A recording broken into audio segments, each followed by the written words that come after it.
Here is the summary of the poem, Keeping Quiet by Pablo Neruda. The poet begins the poem by counting till 12. He hopes that by then everyone will be calm and ready to listen. He then stresses that we should all be still for once. He encourages everyone to remove all boundaries, dissolving them by neither speaking in any language nor by taking any action. He believes that such a moment would be rare, special, and even strange. It would be a moment where there would be no noise or no rush to get anywhere, and where everyone would be united. Such a calm moment would allow fishermen to show kindness to their prey and salt gatherers to look at their injured hands. That is, people would have the time to reflect on their own actions, empathize with other living beings, and even understand their own pains.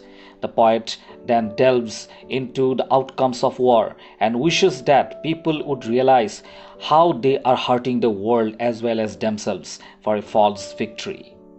Those who exploit nature for their own benefit do not realize that their actions would eventually lead to a world where everything, including them, would cease to exist one day.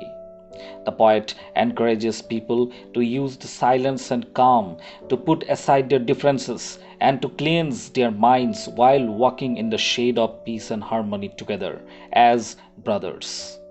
He clarifies that by asking people to be still, he is not encouraging them to become completely inactive.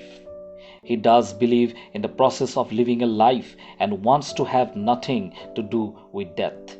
However, he goes on to admonish the single minded behavior of moving for the sake of movement. For a change, he asks everyone to do nothing and keep silent. The silence, he hopes, would help people change the unfortunate situation of being too busy to understand themselves or each other. Such a situation only creates conditions that eventually brings everyone closer to death. The poet further asks the reader to be inspired by the earth. Its cycle of autumn and winter, which creates an illusion of death, eventually circles towards spring and summer, when everything is alive once again. Similarly, we too need to nurture life and not destroy it. The poem closes with the poet repeating that he will count to 12 and that the reader should keep quiet while he leaves them alone to ponder on his words.